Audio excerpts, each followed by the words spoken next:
kita kedatangan tamu Ustadz, yakni Ustadz Dr. Sagiran. Beliau adalah Alhamdulillah salah satu direktur di Rumah Sakit Nur Hidayah, Ustadz. ahlan wasahlan Dr. Sagiran ahlan wasahlan Dr. Sagiran ya. Kita mohon bantuan untuk edukasinya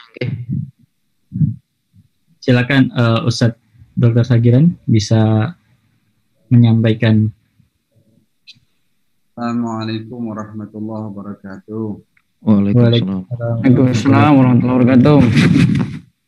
Alhamdulillah ya Allah, mendapatkan ilmu luar biasa dari Ustaz Abdul, Ustaz Bahrain, Masya Allah. Sudah lama ngaji via YouTube. Masya Allah. Ya, Ustaz, satu untuk Ustaz Abdul ya. Baru saja hari ini saya dapat WA, benar-benar seorang tokoh yang dengan getol, ayo ngaji, udah abaikan Allah itu dan seterusnya seperti yang tadi sudah disampaikan. Karena beliau tokoh dan beliau itu di masjid itu penyumbang dana terbesar gitu. Kita bingung itu Ustaz untuk gimana mensikapinya. Itu satu ya. Jadi nanti mohon mungkin dari sisi tauhid atau dari sisi rukyah gimana kita mengambil sikap.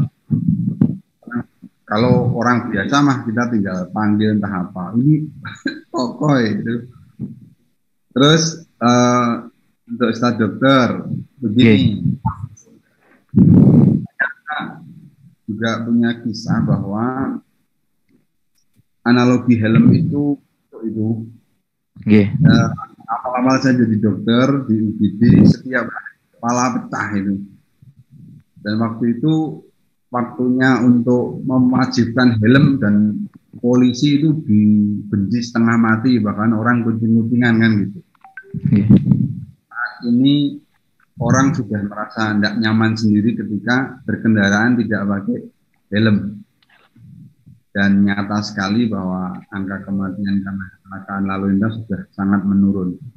Nah, pertanyaannya gimana ya caranya Dok membuat orang itu udah otomatis gitu. Hari-hari itu progresif. Ya, jadi saya sampai harus diberi peraturan seperti halnya wajib jalur helm. Kalau zaman dulu ada istilah jalur helm. Nah, jadi sharingnya ke arah sana. Sama satu lagi tadi pesannya Ustaz Dokter kepada jamaah yang saat ini ikut, saya antarkan deh kalau pengen lihat juga Insyaallah orang yang kena COVID ya. Saya 1 bulan di ICU. Alhamdulillah, tapi mertuanya jadi besan saya, Allah yarham, Nurul Jadin sudah itu meninggal, suaminya Dr. Andaru di sejarah. Guru saya beliau. Allah, kita menyaksikan betul bahwa yakin tidak akan terbantahkan dengan apapun. Jadi benar-benar ya konspirasi yang asli adalah ya konspirasi kebodohan, kejahilan harus bersama. Demikian, terima kasih waktunya. Assalamualaikum warahmatullahi wabarakatuh. Waalaikumsalam warahmatullahi wabarakatuh. Jazakallah khairan matur nuwun Dr. Sagiran nggih. Mungkin kita ke Ustadz Abdul dulu ya tadi. Ustadz Dokter. Baik Pak Dokter, mudah-mudahan sehat terus semangat, Allah terus jaga. Saya cuma lihat panjenengan itu lewat foto di jalan-jalan saja, tapi belum pernah bertatap muka langsung. Pernah juga saya ke Rumah Sakit Nur Hidayah di Bantul, ada pegawai yang kenal gitu, padahal saya cuma lagi jenguk orang sakit waktu itu. Mudah-mudahan sehat terus Pak Dokter. Saya mohon maaf nih, saya pakai masker karena saya di hadapan kru-kru ini, saya cuma khawatir saja gitu. Saya lebih disiplin lagi setelah positif COVID 18 baru saya dapat surat bebas isolasi gitu, biar jadi contoh yang lainnya juga.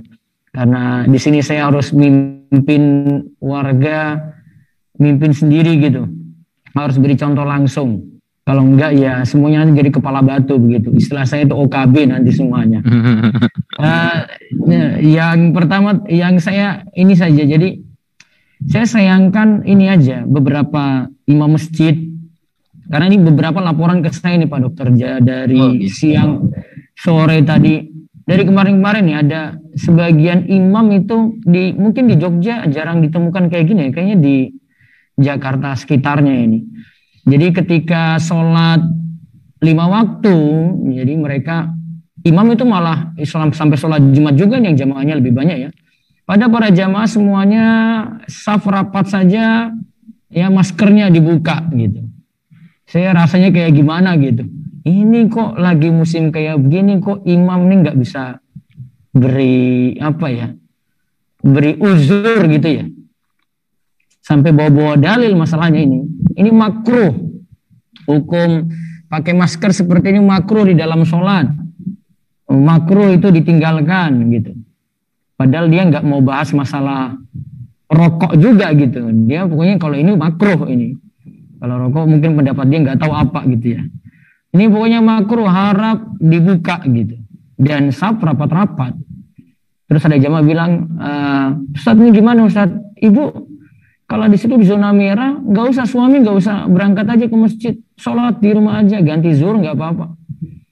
Beberapa saya kayak gitu memang. Sampai ada om saya, ada anaknya di Malang, ini Ustaz ini zona merah nih, gimana mau sholat gimana? Nggak usah, sholat zuhur aja. Kalau situ zona merah, banyak yang kena. Bahkan korban aja gitu. Jadi kan nanti malah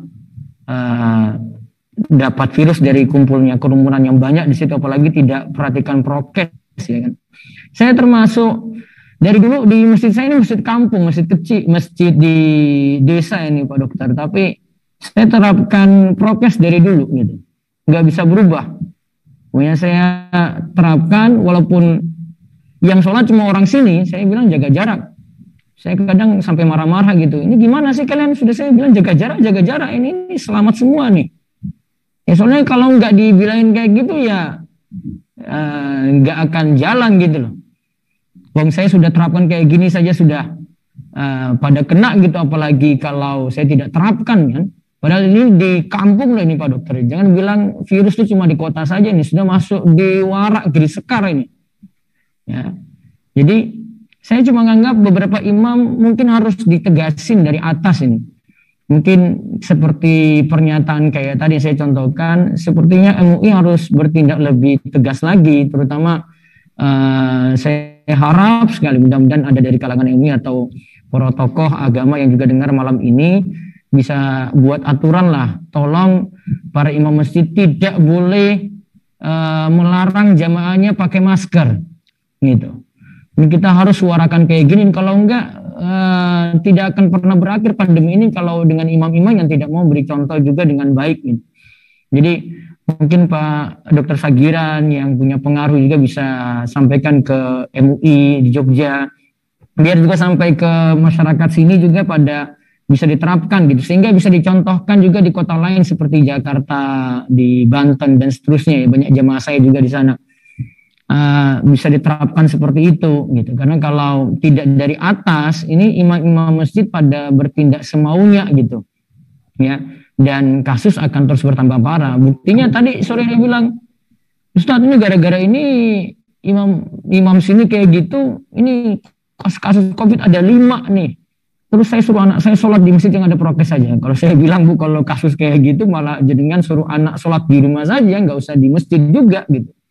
Jadi memang pertimbangan maslahat mudarat ini para imam masjid, ya para tokoh agama juga, walaupun tadi Pak Dr. Sagiran bilang ini saya punya pengaruh, saya sumbang masjid ini, ya juga harus ngaji gitu. Kalau enggak ya kayak gitu-gitu terus, kita nggak akan pernah maju gitu loh. Ya, kita nggak akan pernah atasi COVID ini gitu. Jadi mungkin yang kita perlu lobby-lobby ya sampai ke pejabat-pejabat di MUI, Majelis Ulama, di Kemenak, mudah-mudahan dengar ini sehingga bisa diterapkan langsung.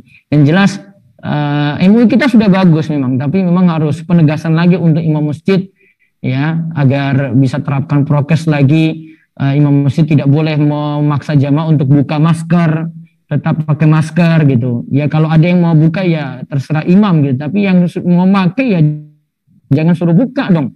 Karena ini buat mudarat bagi yang lainnya gitu. Kalau siapa tahu dia orang luar datang di situ bukan RT situ, sholat di situ bareng-bareng. Dia cuma transit, ternyata dia dari pantai, dari Gunung Kidul, baru rekreasi, kerumunan lagi, coba. Nah, siapa mau tanggung jawab coba kalau dia mampir di situ? Terus dia pergi, jamaah yang sepuh ada yang kena, siapa yang mau tanggung jawab coba? Ya maksudnya nggak mau tanggung jawab, ujung-ujungnya lapor lagi ke dokter gitu. Nah ini tugas kita bersama nih Pak Dokter Sagiran untuk lobby-lobby ke atas ini, biar imam masjid bisa diingatkan juga. Mudah-mudahan pemerintah juga bisa mendengar ini. Wallahu a'lam. Itu saja saya Pak Dokter. Berikutnya Dokter Rehan monggo. Ya, nggih. Ya, alhamdulillah. Silakan Ustaz.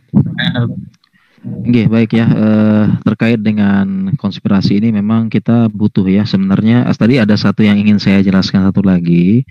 Ya, kita memberikan edukasi ini terhadap dua. Pertama, edukasi terhadap pemerintah dan edukasi juga terhadap rakyat seperti itu. Ya, karena memang ini mohon maaf jadi alasan dari pecinta teori konspirasi itu, pemerintahnya aja kayak gitu. Pemerintah juga melanggar prosedur. Pemerintah juga misalnya melakukan pilkada nggak pakai prokes. Nah, beberapa acara pemerintah melanggar prokes tuh seperti itu.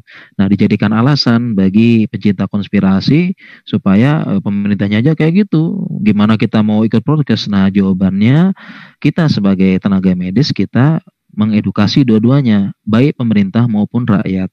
Ya, kemudian yang kedua, jangan saling menyalahkan. Ya, jadi kalau memang dan saya rasa tidak semua pemerintah ya, jadi hanya beberapa saja ya yang ada kegiatan pemerintah yang memang kita lihat melanggar prokes begitu. Ya, tapi jangan jadi alat, jangan digeneralisasikan. Kita lihat ada beberapa tokoh-tokoh pemerintah yang giat untuk mengedukasi prokes seperti Anies Baswedan, seperti Ridwan Kamil, ya, dan ternyata rakyatnya banyak yang melanggar. Jadi intinya ada beberapa dari pemerintah yang melanggar, ada juga rakyat yang melanggar, sehingga jangan jadi alasan begitu ya. Jadi pencinta teori konspirasi begitu tuh, pemerintahnya aja begitu. Ini gara-gara Indonesia hancur gara-gara pemerintah. Pemerintahnya nggak bisa becus, nggak becus dan sebagainya. Jawabannya jangan saling menyalahkan. Ya, jangan, kita edukasi dua-duanya. Ya, kalau memang akhirnya udah pemerintah begitu, ya udah kita gini, ya udah jadi hancur semuanya. Ya kita hancur-hancur aja kalau begitu. Ya, jadi bukan sikap dewasa. Kalau memang salah kita ingatkan. Jadi dua-duanya oleh karena itu kita perlu sama-sama intinya. Jadi melawan wabah Covid ini sama-sama, baik dari pemerintah maupun rakyatnya, dan jangan ada yang saling menyalahkan. Jangan ada yang saling menyalahkan.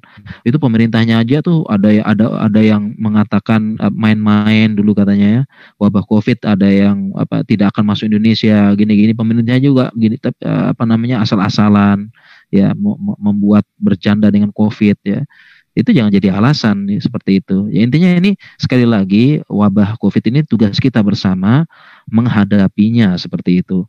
Ya, kita harus sama-sama, sebagaimana contohnya ya Euro di Hungaria ya sudah bisa, kemudian yang terbaru juga Singapura dan sebagainya, itu karena pemerintah ya sama rakyatnya kompak, tidak ada yang saling menyalahkan. Kalau ada salah pemerintah kita berikan nasihat yang bagus, rakyat juga demikian. Ya, mungkin demikian insya Allah ya Mas Bayu ya. Masya Allah. Jazakallah khairan Ustaz atas penjelasannya, Ustaz Abdul dan juga Ustaz Dr. Nabil Bahrain atas penjelasannya. Mungkin cukup itu ya Dokter Sagiran, Masya Allah. Jazakallah khairan sudah berkenan hadir dan memberikan faedah di talkshow pada malam hari ini.